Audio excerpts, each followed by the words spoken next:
কলিকাতা জোড়া সারাকয় রবি হয় জনম। 14 নম্বরের শিশু বাড়ে মায়ের কোলে, পুত্র কোলে নিয়ে পিতা চাকরদেরকে বলে, দাসী চাকরে উভয় মিলে করব লালন। কলিকাতা জোড়া সারাকয় রবি হয় জনম। কলিকাতা জোড়া সারাকয় রবি হয় জনম।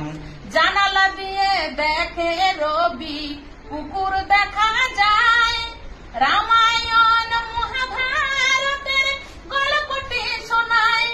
দাসীর কাছে রূপ কথা শুনিল তখন, কলিকাতা জোড়া সারাকয় রবি হয় জনম। কলিকাতা